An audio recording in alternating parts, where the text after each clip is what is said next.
Assalamualaikum warahmatullahi wabarakatuh.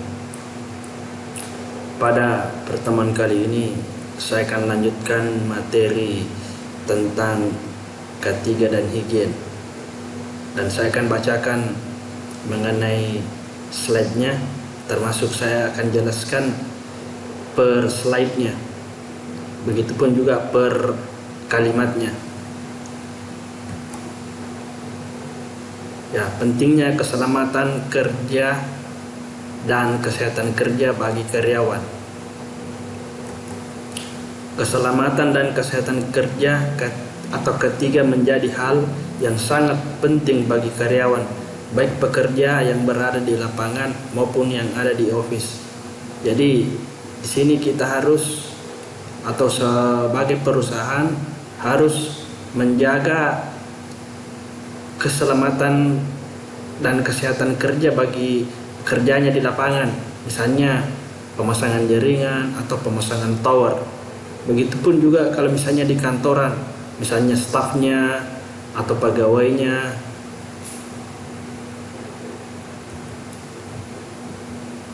Meskipun orang yang bekerja di lapangan biasanya memiliki resiko yang lebih tinggi dibanding orang yang bekerja di bagian office.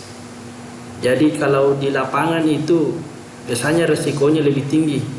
Akan tetapi tidak menutup kemungkinan di kantoran itu tidak mempunyai masalah, tidak mempunyai masalah tentang keselamatan kerja di dalam kantoran. Terlepas dari lokasi pekerjaan, keduanya adalah aset perusahaan yang harus dijaga dengan baik. Bukan hanya kesehatan kerja saja, namun juga keselamatan kerja karyawan. Jadi ini yang keduanya ini maksudnya pekerja lapangan dan pekerja kantoran adalah aset besar perusahaan. Karena ini dua-duanya harus kerjasama untuk menjalankan suatu perusahaan. Karena apabila terjadi sesuatu yang buruk kepada karyawan, perusahaan sendirilah yang akan mengalami kerugian yang lebih besar. Nah, misalnya ini salah satu contoh yang kita alami sekarang ini, yaitu adanya bencana pandemi COVID-19 ini. Kebanyakan perusahaan yang agak rugi karena kebanyakan karyawannya juga sudah dikeluarkan atau sudah di PHK. Ya, karena mungkin perusahaan juga tidak bisa menggaji ya, baik dari pekerja lapangannya maupun pekerja kantorannya, sehingga perusahaan itu akan mengalami suatu kemunduran.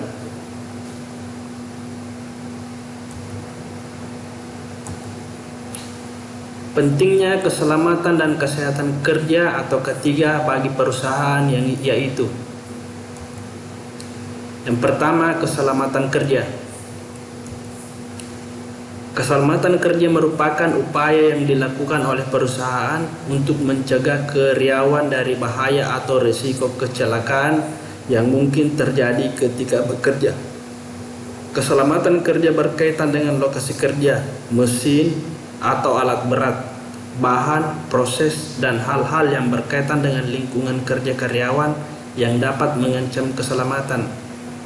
Jadi di sini kalau dilihat ini ada beberapa bagian, yaitu misalnya lokasi kerjanya. Jadi lokasi kerja itu harus steril atau bebas dari mengenai masalah. Jadi misalnya ya salah satu contoh kalau di kota, apalagi kalau kita ini yang berhubungan dengan aktivitas IT, ya biasanya harus mengurangi yang namanya suara-suara bising. Karena kadang kalau kita kerja itu, kalau di IT apalagi kebanyakan pemrograman atau coding, ya kita harus mengurangi suara bising atau untuk meningkatkan konsentrasi. Begitupun juga mesin di sini ya. Biasanya kan kalau di kayak misalnya perusahaan-perusahaan yang ada di Kima itu, mungkin perusahaan pakan ayam ya, misalnya saya kasih contoh misalnya di Java atau di Popang. Di situ kan biasa banyak suara-suara bising, apalagi kalau suara pabrik.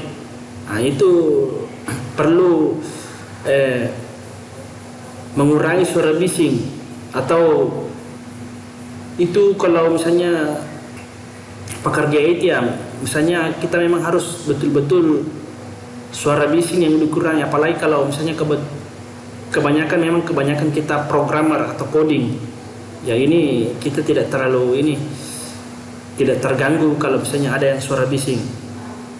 Begitupun juga ya alat berat. Nah, ini alat berat apalagi sekarang ini sudah serba canggih lagi ini teknologi ini.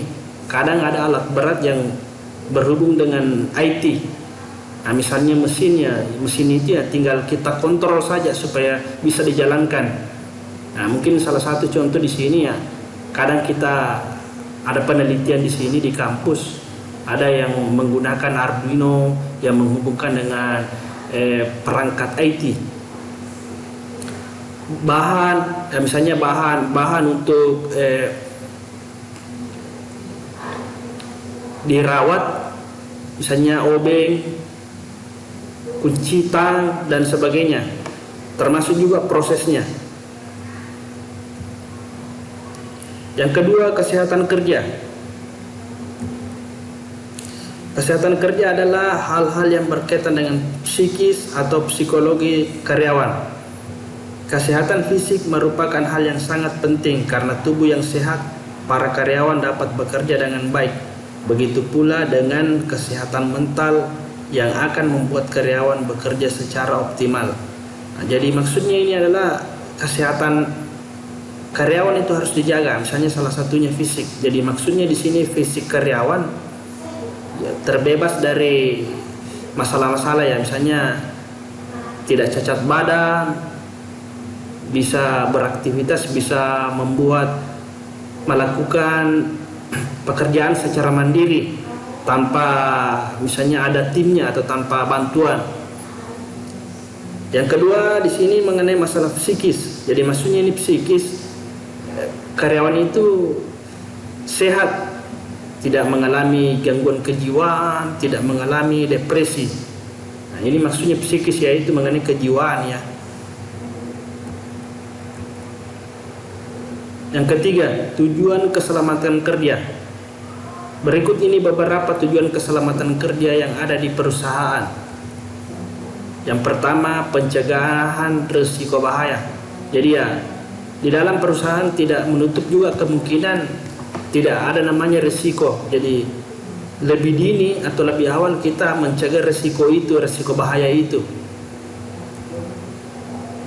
Tentu saja ketika bekerja kita berharap semua berjalan dengan baik dan tidak terjadi sesuatu yang tidak diinginkan. Namun kejadian